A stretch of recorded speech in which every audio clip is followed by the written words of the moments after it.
Hello and welcome to the EmpowHer Collective Show.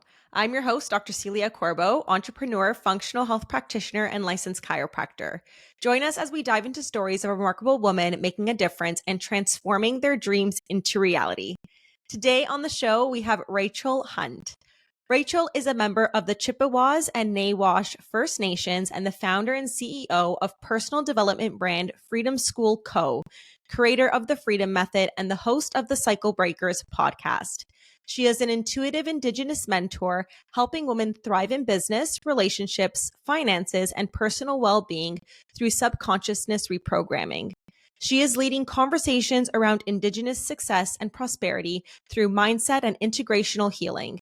She is an award-winning certified master NLP practitioner specializing in timeline techniques, EFT, and hypnosis.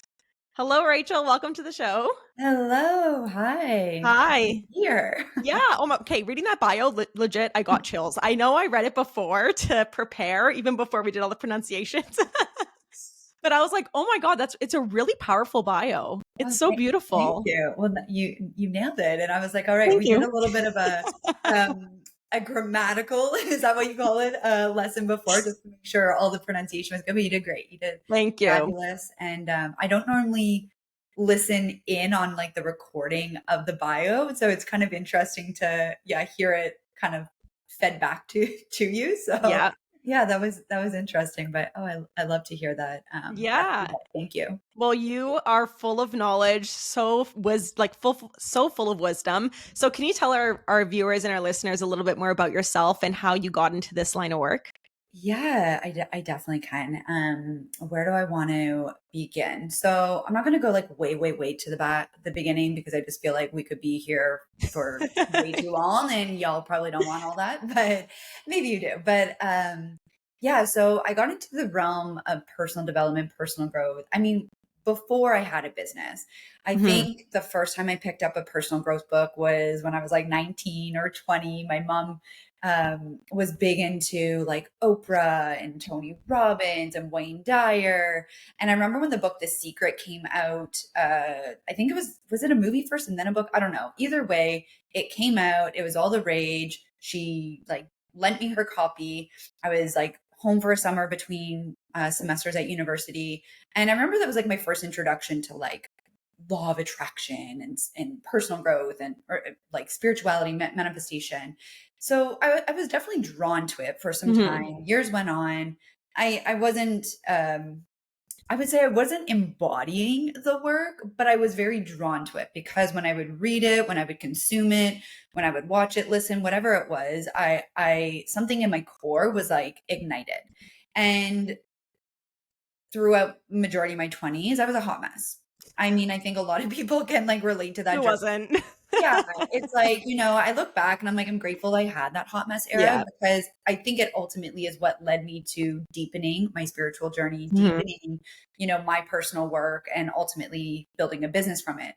And so there was a rock bottom moment that really brought me to my knees. One of many since then, but it was the first time I really had to like, you know, brought to my knees, like, where the heck am I going to go from here? And I remember picking up another one of my mom's books, Wayne Dyer, Manifest Your Life. I read that book, and I remember from that book, I adopted a gratitude practice.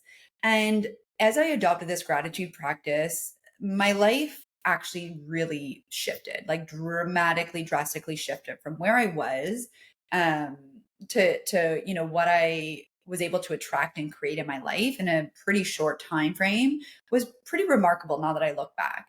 And when I began to shift kind of the world around me, I found that I was attracting different types of people as well, right? Mhm. Coming from a hot mess era, like you can imagine, I was hanging out with people who are also kind of in that hot mess era. Yeah. So I started attracting different friends and people who are spiritual, people who I could look up to, people that I could have conversations about, these things with, people that weren't, scoffing at it, people who were like really trying to embrace it themselves.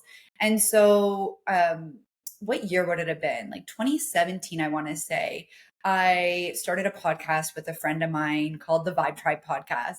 And it was basically the catalyst for my deep spiritual awakening. I would probably say I had an awakening before, but like deep spiritual journey, because we were having guests on that were experts in all sorts of spiritual, esoteric, unconventional, um, uh, whether it was like, yeah, jobs or careers or businesses. Mm-hmm. And so through these interviews, it grew my spiritual curiosity. And I was formerly, before I became a mentor, like an influencer, content creator in the health and wellness space. Mm-hmm. And so, kind of all connected to spirituality. I think when you start to take better care of your physical body, Yeah. you naturally start to take better care of your mindset. And so that's kind of what the segue into building a business around this became. So I started to Mm-hmm. mentor other women who wanted to become influencers and content creators. This is circa like 2018, 2019. And as I was supporting all of these women in monetizing their personal brands, helping them, like I had transitioned from, it's 11:11, from, working for someone else to full-time working for myself, I was, really passionate about, and I have an alarm that goes off at 11:11 every day, so I have to turn that on. And so I was really passionate about helping them. But what I realized as I began supporting them is that they had similar resistance, similar limitations, similar challenges that I was still facing myself. Things like Mm-hmm. lack mentality or imposter syndrome or fear of failure, fear of judgment, fear of whatever. And so I became really passionate about finding solutions. Like, how can I better support them? How can I actually help myself first so that I Yeah. can better support them? I needed tools, I needed techniques, I needed modalities. And so I found myself in a serendipitous series of events, studying the subconscious mind and becoming a master NLP practitioner. And from there, this is really where Freedom School, as it is now today, really began. And this is when, the business itself, as I had initially created it, started to take off. And I was supporting women in reprogramming their limiting beliefs, their negative emotions, their internal conflicts, empowering them to create lives beyond, what's conventional, beyond, what we even fathomed as possible for us. And I was able to do so because I was starting to see that for myself, right? I was really Yeah. breaking the mold, and I was, stepping away from the norm, which was really uncomfortable at first. But once I saw it was possible for me, I had no doubt in my mind that it was possible for anyone. And I speak about women specifically because that's primarily who I work with, but it's across the board, men or women. Mm-hmm. Wow. Yeah. It sounds like a wonderful journey. And I even know since following your Instagram, you do share a lot about how you moved away, but then moved back into your tribe as well. So can you talk a little bit more to us about your Indigenous roots and how it all ties into your business or into your programs? Yeah. So kind of where I left off to what brought me to like the work I do now was probably, yeah, like 2021, 2022. And so I moved away to Tulum, Mexico during the pandemic. I was there for just under 2 years. I had a brief stint back in Canada and then I went back. And then I knew that my time was coming to an end in Tulum. Mm-hmm. And, but while I was there, the first season I was there was like an 8-month run, and I was in a ceremony, and it was like a breathwork ceremony. And then afterward, we sat around a sacred fire and there was beautiful drumming. And I had this very clear, like download drop in, like Yeah. very clear. It was like this vision, maybe less of a vision, but like this like message. And it was like, you've got to go home. You've got to go home. You're here on the Mayan land, you're on the indigenous land, native to Mexico, but like, we need you home Mm-hmm. on your land, I got chills. I'm like literally like there's chills all over my body. yeah. Oh, it was like, and it was interesting because I had already been planning a trip home. I had like 4 weddings that summer, my sister, my brother included, my best friend included. So I was set to go home, but I was really resistant to it because I was really liking my life in Mexico. Mm-hmm. And getting that message was what I needed because it Mhm. filled me with a purpose. And so I go home that summer and I dedicate all of this time to reconnecting, not really knowing where to start, but starting somewhere, connecting to relatives of mine that live, in my home community on the reserve, which is for anyone in Ontario, it's up the Bruce Peninsula. So I started spending more time there. I started just listening and learning and kind of taking it in a different lens. And again, through a series of synchronicities and serendipitous happenings, I kept getting this message, whether it was through psychic mediums I was working with, my spiritual network of friends and healers. A lot of people around me are very, very tapped in intuitively. And I was also getting these rumblings as well. But when you hear it from someone else, there's something that kind of lands a little bit deeper because Mhm. I contend a little less now, but I think we all do this. We kind of question what's coming through. Like, is this really, is it, am I making this up? So I was hearing it from multiple sources and I couldn't deny it. So I get this ping, I get this download, like the work you're doing, supporting women globally. And I was doing the generational and the past life and, the in utero healing work. Mhm. But when I got the call to bring, my method into our communities, and when I say into our communities, I mean into Indigenous communities to, Mhm. specifically support Indigenous women, um, you know, everything changed. It all started to click into place. And when I say all started, this was also over like the span of a year. It wasn't like instantaneous, but bit by bit, it all started to make sense. The impact of this work, the cycle breakers movement, right? So a lot of us are carrying ancestral wounding, generational wounding, pains, traumas that aren't ours. Mhm. And each and every one of us, I believe, has the opportunity to be a cycle breaker.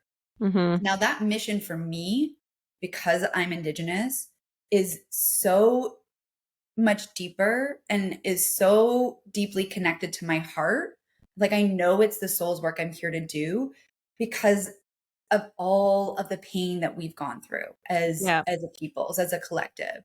And so breaking those cycles is big, big work. I was actually writing a caption right before we hopped on here because I had this download this morning where it's like, look, generational healing is big work. It's uncomfortable, it's messy. Yeah. It's the shit you don't want to do, pardon my French. It's you don't want to do it willingly, but Yeah. when you commit to it, your life will absolutely get better because you Mhm. break the cycles of poverty, you break the cycles of abuse, you break the cycles of fear, of lack, of suffering, and you Mhm. get to create new cycles of prosperity, of success, of love, of joy. And I was correlating it to like the ancestral healing work is the gateway to our heart. Because what the programs and the conditions and the wounds and the pains and the trauma does is it creates this layer, this barrier, Mhm. this wall, these walls, not even just one wall. There's likely many, many walls that we put up to protect our heart, right? Yeah. Because we've been hurt. We acknowledge that it's a real thing that we're dealing with, Mhm. but it then holds us back from the beauty of life itself. It holds us back from experiencing and existing in a way where we have heaven on earth. And it was kind of this like beautifully channeled message where, I do think people are aware of, oh, well, I've got a history of this, I've got a history of that, or I don't have a history of success. I don't have a history of wealth. I don't have a history of succeeding in my family, in Mhm. my lineage. So I Mhm. can't, automatically people are ruling themselves out of that, or they're defining themselves based on the past. And so when I had this awakening of the work I'm here to do is really meant to support our Indigenous communities in a bigger way, I had a lot of imposter syndrome. I will admit that. But as I've kind of, I don't know, settled into that, it's my life's work. Now, Yeah. of course, I support non-Indigenous people as well, but I just know that the impact is really here for our communities, and yeah, being a part of the what's the word, statistics that are like flourishing and thriving. I think we Mhm. have that potential within us, and I'm on a mission to, yeah. Yeah, I think there's been a lot come to surface with the buried history of the Indigenous communities within, Canada and within the Americas. So it's really, when you say breaking generational traumas, generational curses, there's a lot going on there. I can only imagine how much, just knowing what I know from hearing it in the media of that culture in particular. But what exactly does it mean to break a generational curse or to clear a trauma, like a generational trauma? And how does one do that? And do they need to be guided to do that? Yeah, I mean, that's a great question. I think there's so many ways that this could be answered. It's not just one simple pathway. It's not just one Mm-hmm. simple solution, if you will. So the first part of the question was, what does it mean to break a generational cycle? Is that what it was? Yeah, yeah. Yeah. So breaking a generational cycle, if you think of, say, like a circle, let's think of it. I always kind of think of it this way. You have a circle. And so if you're repeating, I got to put my mic up here because clearly I want to use my hand. So if you've got thinking of a circle, and in that circle, you have the wounds, the pains, the traumas that your ancestors, and when I say ancestors, this could be, grandparents that have passed, could be great grandparents, could be aunties, could be uncles, could be anyone through your lineage that have Mm-hmm. since passed and are watching over you. When we say generational wounds, pains, or traumas, that could be within the lineage of, family that is still here living, it could Mm-hmm. be aunts, uncles, grandparents, great grandparents that are still living. So Mm-hmm. it all connects, but that's kind of the core difference here. So we've got this circle, representing the cycles, and that's just going to keep looping, Mm-hmm. right? Like a circle just loops. Like there's no end, there's no beginning, it just keeps Keeps going. going. And Yeah. so what needs to happen is something needs to interrupt it, and that Mm-hmm. begins with you choosing. It starts with a choice. It starts with a decision that enough is enough. I'm worthy of more. I'm capable of more. Like this ends here. Mm-hmm. The pathway to breaking that is going to look different. The way that Mm-hmm. I lead clients through it, and I do think it's heavy lifting. So to have someone who can hold space for you and to support you as you navigate it, I do think is invaluable. Whether it's Yeah. traditional therapy, whether it's and I think traditional therapy is complementary to all sorts of healing modalities. I'm Mm-hmm. a supporter of healing in any capacity that feels aligned. The way that I approach it is through the subconscious reprogramming, the energetic reprogramming work, is getting to the root cause. So through my method, we're actually able to identify where that trauma began. Is it Mm-hmm. past life? Is it generational? Is it within the womb? Is it from childhood? And so when we pinpoint that, we're able to go identify the event that occurred, Mm-hmm. whether you consciously remember it or not, whether you visually see it or not.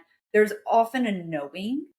And the way that I lead this work is to emphasize the wisdom that we extract. So I believe for every wound or trauma or pain that we are healing Mm-hmm. in this work, that we're emphasizing the extraction of the wisdom, because for every wound there's wisdom, for every pain there's power, there's new levels of your personal power, of your Yeah. strength, of your resilience, of your courage. And so because of this approach, it's empowering. The work I do is all focused on empowerment. So we can go do this deep heavy lifting, and yes, it can be emotional, yes, it can be triggering, but we're creating an ecosystem where it's safe and where it's normalized, where Mm-hmm. it's like, this is like, it has to come up to the surface and you have to feel it fully at the surface in order for us to Yeah. heal, to reveal, heal, and then release it. So, once we start to do that, you'll see that there's a break in that cycle, break in that circle. And so once Mm-hmm. that happens, and the further you go into that healing, a new circle, a new cycle is created. And Oh, that's so so the beautiful. old cycle can't exist if there's a break in Yeah. it, because it Yeah. then just stops somewhere, Stops. and Yeah. it stops with you. And Wow. so when you think about it, and I like to think of it this way. So within each and every one of us is what we call either blood memory or blood telepathy. And so we are carrying DNA, we are carrying codes from our ancestors for up to 7 generations. So if we Oh, think wow. about that, there's at least, and I've heard other studies say like up to 14, but whatever. Let's say 7, because that's what I've heard the most frequently. So if you're holding on to pain, traumas, wounds for up to 7 generations, like that's a lot. And by the time it gets to you, like that can feel really, really heavy. And Yeah. you may feel like, I don't get why life isn't panning out. I don't understand why this keeps happening. I don't understand why it'll come up for like these recurring, repeating patterns. Mm-hmm. I always fight in relationships. I can never, I'm never in a healthy relationship. I can't stay in relationships. I can't keep a job. I never, break past this income level. Mm-hmm. I'm not seeing, the success and momentum in my career. So often if you're seeing these recurring or these like repeated where like it's not shifting, it's not Mm-hmm. changing Yeah. patterns and occurrences in your life, there's likely something deeper that's happening. It's likely not a you thing, it's a generational or ancestral thing. And so thinking of, okay, so blood memory for up to 7 generations in the past. But when you break a cycle, Mm-hmm. you are creating a new pathway of blood memory, of DNA, of blood telepathy for the following, for the future 7 generations. That's what Mm-hmm. we call legacy work.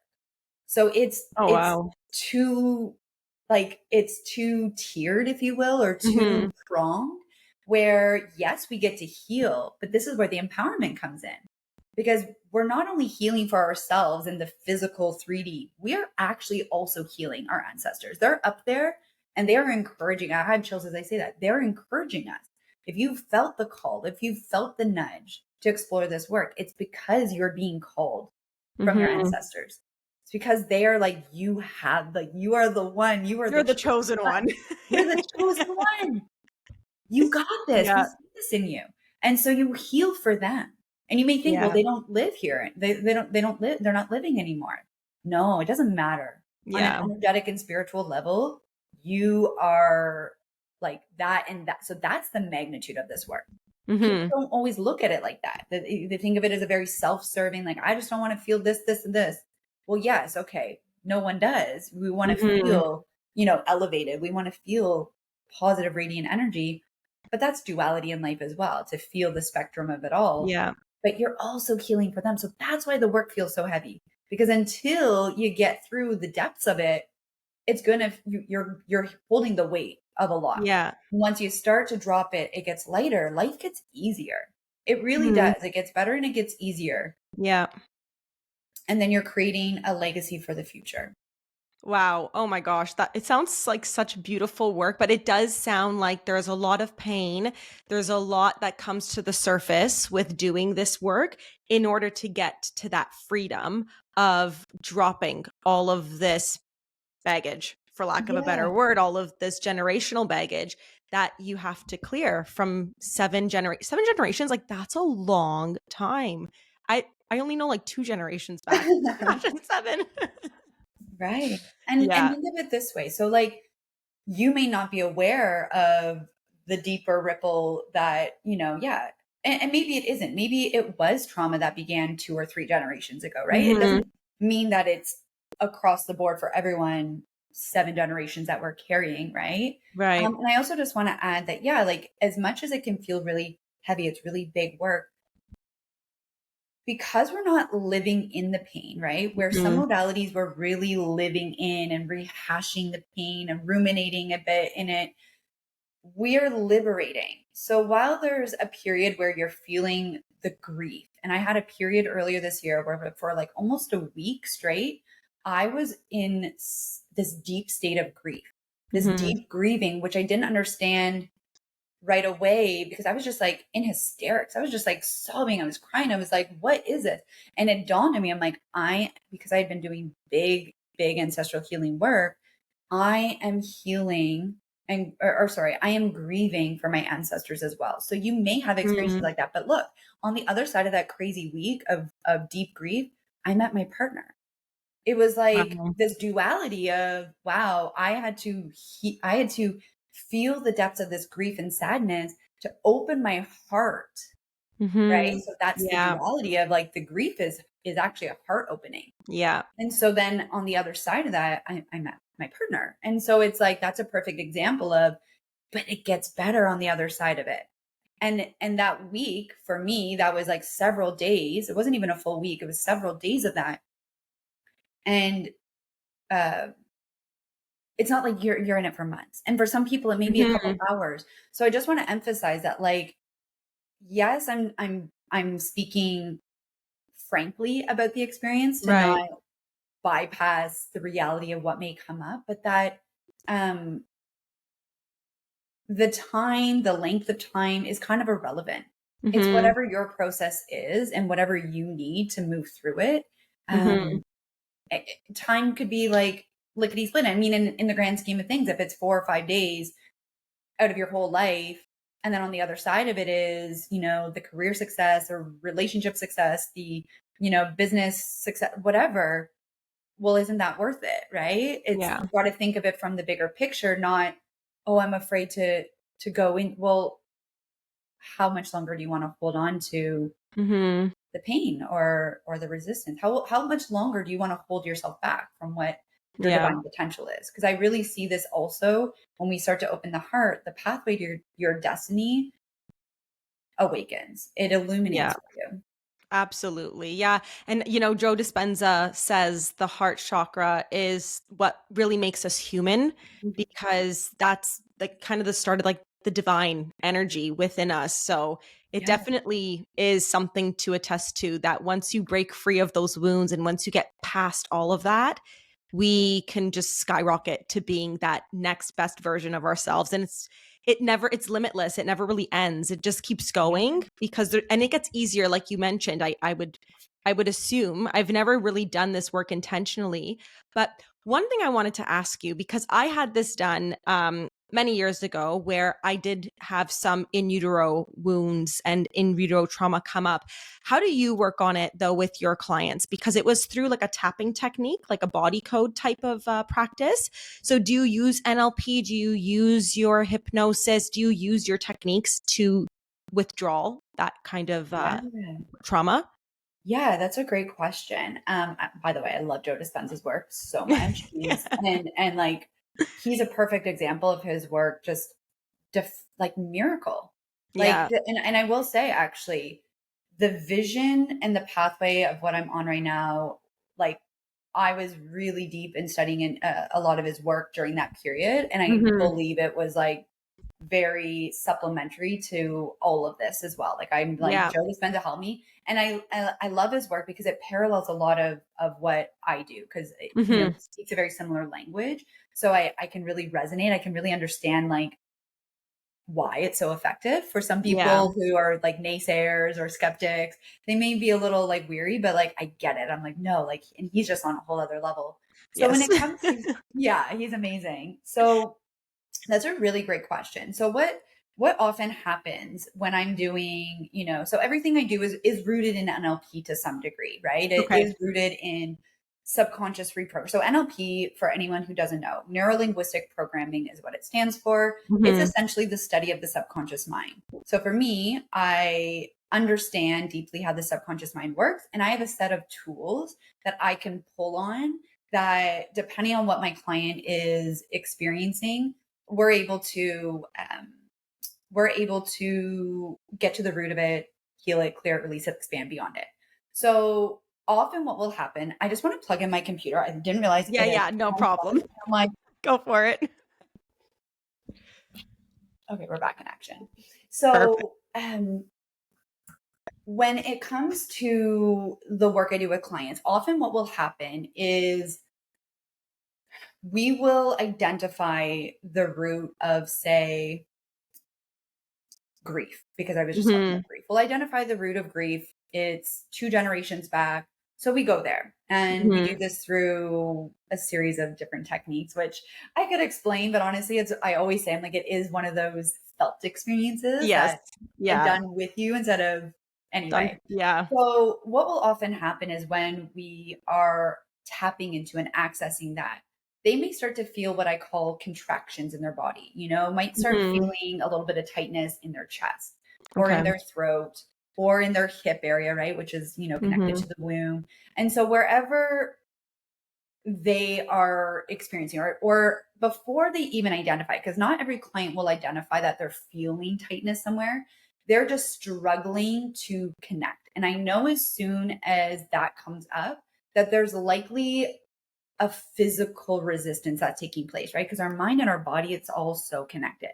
And so I'll ask them, well, are you feeling contractions anywhere? Sure. Yes, it's in my chest and my throat. Okay, so let's begin tapping. Because as an EFT practitioner, I understand. Yes, there's a traditional sequence that you can follow, but I started just weaving in, like you said, like kind of that body mapping, kind of Yeah. that body recoding. And so I'll just get them to tap there until they start to feel a bit of a release. And then, I'll even ask them to speak to that part. What Mhm. does it want? Like, what is it trying to communicate to you? Well, it's wanting safety. Okay, so let's focus on that. Let's offer that part of you some safety right now. Mhm.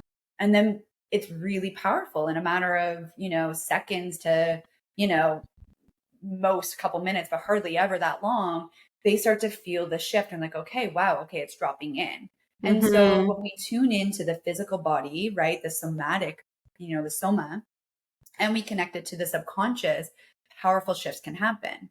And so I do weave in, yeah, I kind of have my own, I call it like intuitive imprinting, where Mhm. yes, there's the traditional EFT method that I'm sure some formulas, sequence that most people will see if they're, tapping with anyone online, which I do that technique. Like I Mhm. like that sequence. But when it comes to, the deeper healing work, yeah, I call it intuitive imprinting, where it's like, okay, where in your body are you feeling it? Let's just Yeah. tap there. And then let's connect to it. Let's speak to it. Let's let it reveal to us because our body has this intelligence about it. And Mhm. so often we're kind of ignoring what the body is trying to communicate to us. Like it has Mhm. information and wisdom for us.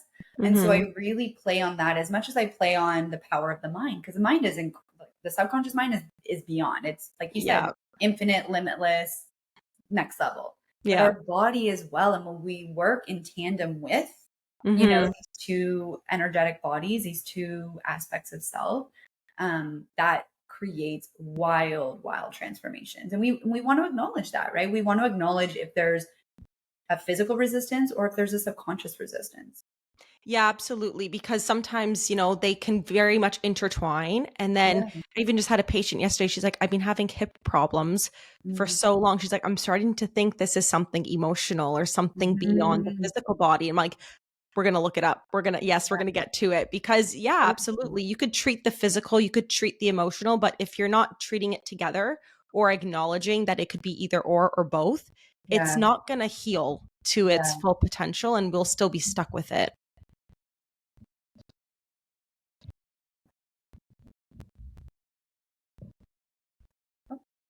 Yeah. Okay, there we go. We had a little frozen moment. Okay, we had a little bit of a hiccup. I'm like, oh, lost you. I was like, oh my God, are Fine. we going to lose each other? That's okay. But yeah, no, I find that to be really incredible that you can bring these practices in and you can do this with your clients. Now, is this something that you brought in after you started doing more of the like therapy, talk therapy style work, or have you always incorporated these things in your practice? Yes. So no, I would say so talk therapy is actually something I only started exploring myself in the Mhm. past like 6 to 8 months personally. Mhm. Um and I like it. I think it's a Yeah. great, supplement complement. Is it my like absolute favorite modality? No. I personally prefer some of the deeper energetic Yeah. healing work, and I think because I'm so knowledgeable of so much when it comes to what I'm experiencing and going through, I feel like I over intellectualize a lot. So when I go to my therapy session, I'm like, I know. She's like, you know a lot. Like this is this is Yeah. good.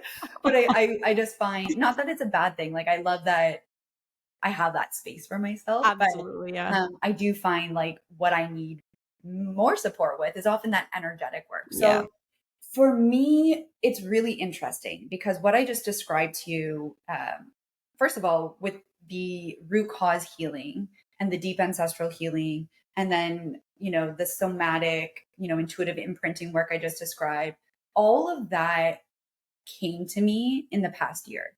So the Oh, wow. method that I've been offering clients for years has really evolved as I Mhm. deepen my journey through reconnecting to my Indigenous roots, through my own ancestral healing work. So a lot of these modalities, I don't want to say I've made up because they're rooted in, like I said, Mhm. NLP. They're rooted in subconscious reprogramming. They're derived from existing modalities, but I've expanded upon them in a way that I have found works really well for me and also my Mhm. clients. Yeah. So yeah, it definitely wasn't a result of talk therapy. It really was like as I connected to my roots, which is why I'm like, think of it. So you're kind of talking about like the emotional and the physical body. And then we can go Mhm. into like the chakra system. Yeah. So I had this awakening earlier this week. It's crazy how like so many epiphanies come to me, but this one like really stuck. And so I started thinking, like I refer to it as, like my homecoming journey, connecting to my roots, and when we do the ancestral healing work, we're digging into our roots. Well, then Mhm. we think about root chakra, Yeah. right? Okay, so then root chakra is connected to our sense of safety, security, our sense of belonging, feeling like we're at home. It's connected to, if it's out of balance, depression, anxiety, feeling stuck, feeling lost.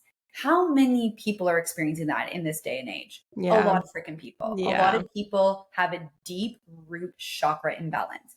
And it's because I think a lot of people are not connected to where they've come from. And now I'm Mhm. fortunate because I have a direct connection to, my indigenous roots. But you don't need to. To me, it's Mhm. about this reclamation that happens when we do ancestral generational healing work. Because so then how does this correlate to destiny? How does this correlate to us fulfilling our life's purpose? Well, if you have a root chakra imbalance, you're going to feel like you're not going to feel as tapped in, right? Because if it's Mhm. already imbalanced here, Yeah. there's going to be imbalances on a micro level to some degree up to the Yeah. top of this crown. So Yeah. when we start to dig into this, and this is really where I started to see the correlation, because I'm like, wait a minute, my intuitive gifts opened even more, my mission, my vision, my purpose, my movement all awakened when I connected to the roots. So I'm Mhm. like, this is the imbalance that so many people are experiencing is at the root level. And so we kind Mhm. of work with this because it actually is the direct channel to your heart, like we've talked, and then also to the crown, which connects us to the divine. And the Mhm. divine is our higher consciousness, our purpose, our gifts. But we Mhm. can't open and awaken these gifts at the level that they want to. We can't tap into or fulfill our destiny if we're still struggling to feel like we belong, if we're still Yeah. dealing with a deep root chakra imbalance of Mhm. I'm not safe. I don't feel secure, all the insecurities that come with that, all the fears. So we've got to address that because it really like I'm really seeing kind of the depiction of it more. I'm like that's it. Mhm. Yeah, and you know what? I think there's so much information out there on how to clear your chakras and how to do the work for that. The majority of the ones that I've come across are like affirmations or meditations, but are there Sure. other ways that we could clear these energy paths as well, apart from tapping, which you mentioned? Sorry, is there any other Is there another way that we can clear the energy chakras apart from just like the tapping, the meditations, the affirmations, things like that? Are there things we can practice in our daily life to Yeah, also open up these energetic channels? that's a really great question. I mean, of course, there's endless modalities, there's endless tools. I think when it comes to so, for example, yes, like I think Reiki and energy healing, energy clearing is incredibly powerful. I think, to kind of prime and prune your energy on a regular Mhm. basis is just great spiritual and energetic hygiene.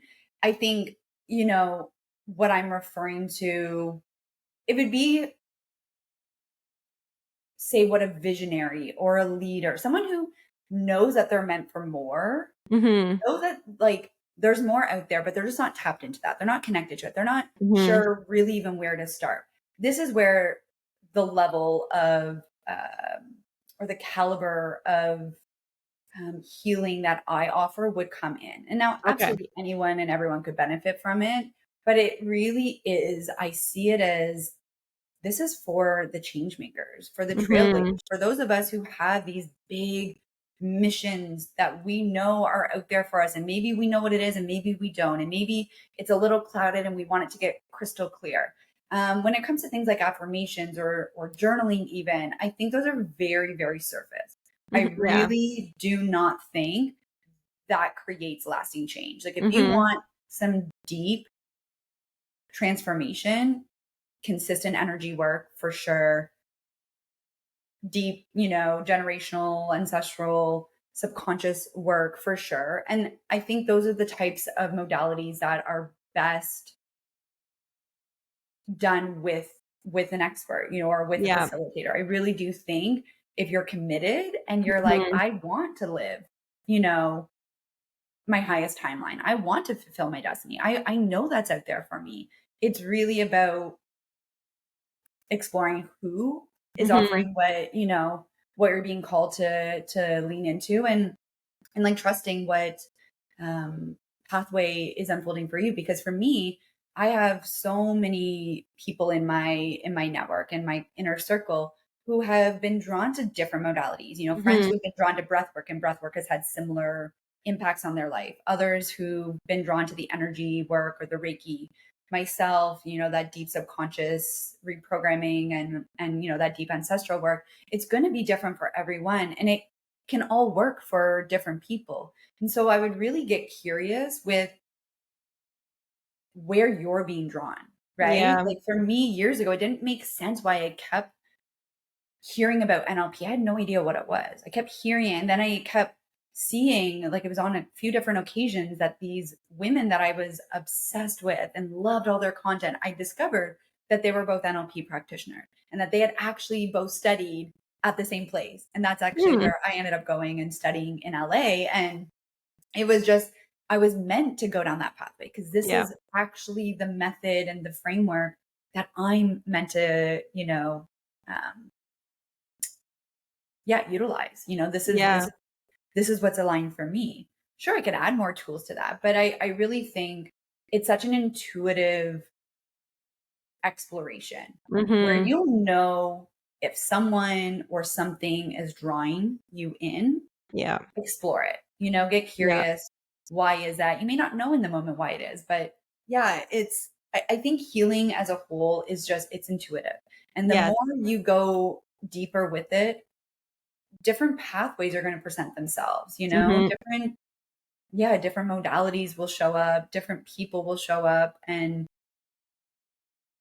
Yeah. that, like, I can't say there's one size fits all approach for any No. healing. I can even say that I'm, able to support everyone, because there, honestly, it's about alignment. It's about also integrity of, what I can offer and support, and what that person's looking for. Yeah, I definitely agree. It's not a one path for everyone. It's Mhm. definitely like you are on your own journey to Yeah. healing. So that brings me to my next question. I'm all about balancing the brain, the body for a healthier and balanced business. But sometimes as an entrepreneur, it's hard to do that because you're so in it. You always want to do better, help more people. So, how do you make time to go through your own process of healing, and how do you balance your brain, your body, and your business? I think that these are great questions. It's just it's my life. Like, it's Mhm. just so ingrained in who I am. Like, if I go, a day or two or several days without some sort of meditation or, grounding practice, I feel off. Now, I'm not Yeah. so rigid with it like I used to be, because I do think it's about intentionality. I'd rather be really in my meditation rather than doing it just to check off a box. Right. Whereas in the past, I used to just want to check off the boxes. Yeah. So it is about creating intentionality with anything and everything in my day to day. As I've deepened my journey, deepened my connection to my indigenous roots, I pray daily, Mhm. or do some sort of ceremony daily. And it doesn't always need to be about smudging and doing a tobacco offering, but I often do that. Or I'll have Mhm. tobacco on me. I'm big with my hiking, so I'll bring tobacco and do an offering, in nature. And so it's really just become who I am. And I think Yeah. that's the biggest shift, because I embody it on such a Mhm. deep deep level that it's not about carve. I mean, of course I do carve out time. I don't want to say that I don't have to do that. I still do. But Yeah. it's almost like brushing your teeth in the morning. It's become Yeah. so a part of my routine that I feel weird if I don't do it.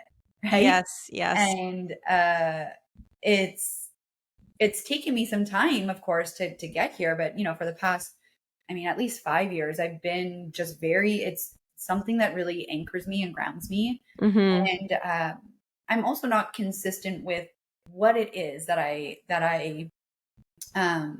like the modalities I use. Like some period seasons, I'm obsessed with tapping, and I do that for like 30 minutes in the morning. Other Mm-hmm. times it's meditations. I've been doing Mm-hmm. hour-long Joe Dispenza meditations for the past little bit. Again, I go through waves of that because doing an hour nighttime meditation doesn't always work for me, and I don't always feel like it. So I don't want to do it if I Mm-hmm. don't feel like it.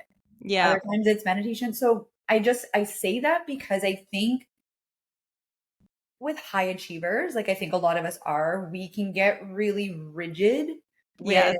I need to do this, I need to do the Yeah. breath work, and then I need to do the cold plunge, Tick and the then I need to do boxes. the 30-minute. Yeah. And it's just like, but are you embodied in any of that? Or Yeah. are you just like to the next, to the next, to the next? The intentionality and the embodiment of anything you do is honestly all that matters. Because Mm-hmm. otherwise, what the hell's the point?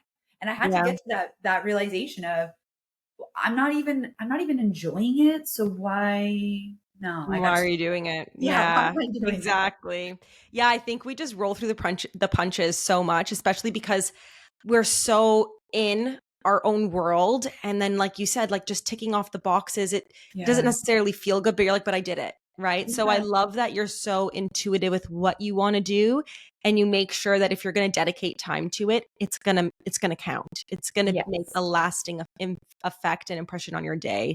Yeah. Yeah. Totally. Yeah. Like your emotion, like, the frequency that you emit after it is like what you're striving for. Because otherwise, if you're just in your head and just trying to buzz through it, the purpose of it is to elevate, right? To if we're Yeah. going back to the Joey D, Dr. Joe, it's raise your frequency. But if you're not Yeah. raising your frequency at the end of it, again, it's kind of null and void. Yeah, yeah, absolutely, absolutely. Well, Rachel, honestly, I feel like we could talk for so much longer. Yeah, just listening to you talk, you don't even know how many times I've gotten chills during this podcast. I think this is like number one record of all of the podcasts that I've done because honestly, the work that you do, I could feel how powerful it is just even over social media. Like this is extremely, extremely amazing work. And thank you so much for doing it because it's not easy work either, but people like you, this is who it belongs to help to help others. Well, thank you so much. I appreciate that. And I love to hear the chills because to me, like the chills is like that's our resonance. Yeah. There's like some deeper resonance there. So I really appreciate, yeah, your time and Oh, this thank opportunity you. to share. Oh, thank you so much. And can you tell us where we can find you on Yeah. Instagram or on the web?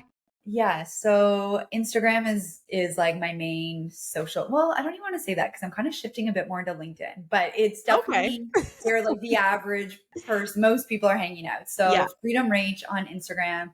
I'm also on LinkedIn if anything I've shared is resonating and you're maybe more in like the corporate realm, you can find me on LinkedIn. And then freedomschool.co is my website, and the Cycle Breakers podcast is if yeah, you want to tune into any of the episodes I've got. Amazing. Well, thank you so much for being on the show. And thank you everyone for tuning in. Don't forget to like and subscribe, and we'll see you at the next episode. Bye. Thank you for tuning in to the Empower Her Collective show. We hope you found inspiration and valuable insights from today's episode. If you're ready to take your business and your well-being to the next level, we would love to help you on your journey. Don't forget to join our free Facebook community linked below for ongoing support and resources. And if you're looking for personalized guidance, book a one-on-one call with me, also linked below. Let's balance your brain, your body, and your business so we can continue to empower you and elevate you to success. We'll see you at the next episode.